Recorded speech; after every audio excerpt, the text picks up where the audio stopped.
706 AD, the Umayyad Muslim rulers built Khirbat al-Minya, a large palace complex in Israel on the shores of Galilee. This palace complex had a specific room used as a mosque. According to the inscription set into a gateway, it was built 87 years after the founding of Islam by the Muslim ruler Al-Walid. This building and its mosque do not face Jerusalem. That same year, the Muslims also built the Wasit Mosque in Iraq. Originally, archaeologists claimed that this mosque pointed to Jerusalem. However, further research has shown that this mosque points south of Jerusalem. The next mosque is the Al-Aqsa Mosque in Jerusalem itself. This mosque is not the Temple Dome, but rather the old mosque to the south of the dome. This mosque is already in Jerusalem, but it also has a Qibla, and it does not point to Mecca. The next mosque we come to was built in 724 AD, 103 years after the founding of Islam. This is the Khirbat al-Mafja Mosque near Jericho in the Jordan Valley. This palace was built near the end of the Umayyad dynasty. By looking at the floor plan, we can see that the palace and its mosque faced south rather than towards Mecca. That same year, a mosque was built at Anjar, about 58 kilometers from Beirut. It was built near the end of the Umayyad period, and no more than 30 years later, it fell into ruins and eventually was abandoned. Since it was never rebuilt, we can easily determine the Qibla direction, which does not point towards Mecca or Jerusalem.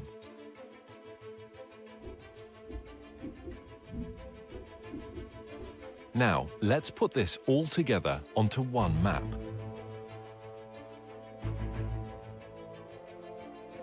The result is amazing. During the first 100 years of Islam, 100% of all the surviving mosques we have located so far face a spot in southern Jordan rather than Mecca. From north, south, east, and west, mosques all face towards one spot. This isn't some small error in determining the Qibla direction. They all specifically point to just one place. Directly under this point is the ancient city of Petra. This is a city that is well known to us today. It is a popular tourist site. Tourists come from all over the world to marvel at the great temples and the monuments in this city. Could it be that Petra is the mother of all cities described in the Quran? It was the focus of the ancient Arab pilgrimage. So could Petra also be the birthplace of Muhammad and the founding city of Islam? دان غريب، يعني أنت تقول إن البتراء، لكن البخاري يقول لنا هي القدس. فشلون تبي نفكر في هذا الأمر؟ شلون تبينا نقبل هذا الشيء؟ يعني البخاري قال لنا القدس. Every good Muslim tells me that Muslims used to pray towards Jerusalem. They know this because Bukhari tells them this. And I agree, Bukhari says it was Jerusalem. But Bukhari is writing some 200 years and 100 years after the Qibla change took place. So he's not an eyewitness. He's just collecting what people are remembering. And he actually notes several conflicting ideas that were circulating at the time.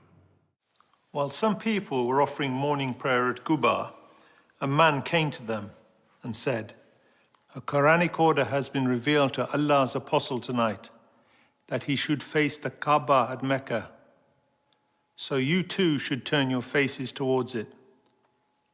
At that moment, their faces were towards Syria. And on hearing this, they turned towards the Kaaba at Mecca. I believe that originally Muhammad, while living in Medina, prayed north towards Petra, which was in the Roman province of Syria. By the time Bukhari was collecting his stories, people had forgotten Petra, and everyone remembered that their great-grandparents prayed towards Syria. دان القرآن يقول لنا مسجد الحرام في بكة. فيا ترى بكة وين موقعها الحقيقي؟ Those who bring up the argument about Becca raise an interesting point. I agree that in Islamic literature, the name Becca is synonymous with the first holy city of Islam. When Muhammad was a young man, the people decided to rebuild the Kaaba. In the rubble, they found several building blocks with inscriptions written in Syriac, the language of the Nabateans. They found a Jew who could translate it for them. I am Allah, the Lord of Bika. I created it on the day that I created heaven and earth, and formed the sun and moon, and I surrounded it with 7 pious angels. It will stand whilst its 2 mountains stand, as a blessing to its people with milk and water. The word Becca is an ancient Semitic word which means to weep or lament. If a location was assigned the title Becca, it would mean the place of weeping. The name Becca has never been used of Jerusalem. It appears only once in the Bible in Psalm 84. Here it is used in reference to a valley of weeping. But the Quran also speaks of a valley of weeping, where Hagar was weeping over Ishmael. The Quran places this story in Becca, which is the early name for the place where the Kaaba was built. Surely this location was not Jerusalem, which is built on top of a mountain and not in a valley. I think the answer is quite simple. There were many major earthquakes in Petra, such as the one in 551 AD, only 19 years before Muhammad. Simple.